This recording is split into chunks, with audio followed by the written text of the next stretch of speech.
In our most recent match in the arena in New York City, Rogue got absolutely slapped by JDG as they instantly deleted the West's remaining chances at contending for the World Championship. This is an interesting game to cover because this is the first time we actually get to see a match where both teams put a lot into their preparation, and I think the biggest difference here is going to lie in what teams believe to be strong in the meta and how they just played through that in the entire time. In this video, I'll actually be covering game 1 of this series in Draft to give an example of what I mean. As always though, if you enjoy content like this, feel free to drop a sub to support the channel. Let's hop in the draft. Starting with the first phase of bans, we see JDG on blue side here, as they ban out Ornn, Maokai, and Caitlyn. On the other hand, Rogue end up banning Aatrox, Yuumi, and actually Sylas. There are some cool adaptations here from both teams because they're getting reads into pretty much how the other team likes to play, and not necessarily just banning something because it's inherently strong, but banning it because they feel like it's a high value thing to ban with this context. Odo is a great player, for example, but arguably the most predictable stylistically, as he's pretty much exclusively played weak side for the entirety of the world stage. With that in mind, JDG opt to swing their bans to get rid of the highest value picks in this situation, which in my eyes is pretty reasonable. On the other hand, Rogue are banning out the Sylas here because Yagao has been able to do a ton of work on this pick, and Rogue like to play that slower style of gameplay in mid as well to get leverage for that bottom lane. Out of the bans, priority picks like Kazir, the Lucian Nami combo, as well as Sejuani are all available in this case, but surprisingly, JDG opt for the Graves. This is definitely not a pick that I was immediately expecting, but I can see the angle here. This is pretty much the one champion in the jungle meta right now that will for sure guarantee a winning matchup no matter what, and it's quite possible that JDG believe that this is an important step to their gameplay flow. In response now, Rogue pretty much say okay to this one and then take Kazir for themselves, along with the first half of the Lucian Nami combo. JDG responded very quickly with an Aphelios Lulu combo themselves, which leads me to believe that difference of dynamic in draft. This was a combo that we saw consistently traded across the two teams, and it's actually very possible that JDG are happy trading this lane combination in fact. Normally, I would consider this lane pretty favored for the Lucian Nami, but it's possible that JDG believe a team like Rogue aren't going to be able to punish this lane hard enough. A lot of first phase drafts go by very quickly these days as well, as a lot of teams are relying on these bot lane combinations that require 2 of your 3 slots. When paired with a required priority pick on both sides, it's not hard for us to teleport through the first phase. The main areas of variance we'll see in this first phase is that it's pretty obvious that Rogue will be playing through their bottom lane, so JDG's ban should likely be focused on continuing to eat at Odo's pool.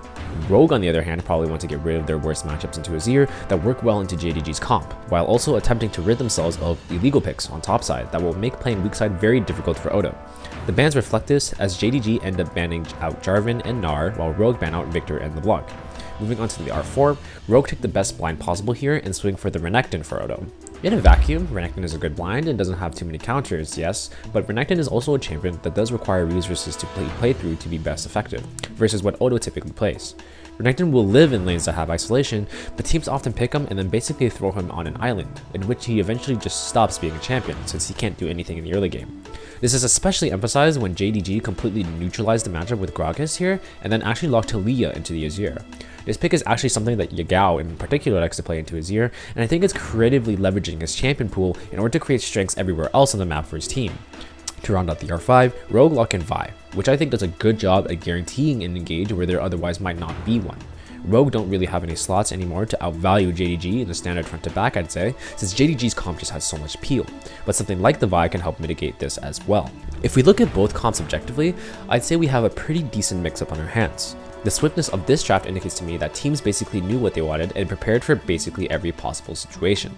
Surprisingly, although JDG has some champions that you don't see that often in the meta, they are champions that play well into what Rogue's comp wants to do, actually.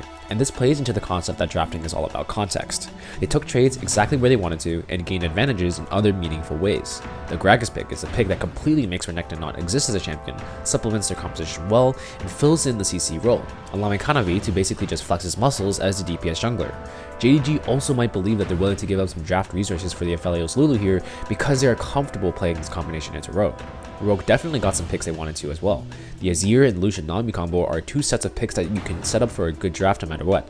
However, when I look at the JDG composition overall, I think it actually does a great job at minimizing and shutting down this Rogue composition. Overall, because of its surprisingly winning matchups in most areas around the map, I rate this draft 60-40 in favor of JDG. The main takeaway here is that as long as you understand how your players succeed best against the enemy team's playstyle, then you can kind of understand and adjust your priorities in draft to address that. This game was a prime example of that, and I applaud JDG for actually putting a comp together that's so cohesive yet so subtle. As always though, I hope this analysis was insightful to you guys, and I'll catch you in the next one. Stay fresh. Don't you think like that? I will love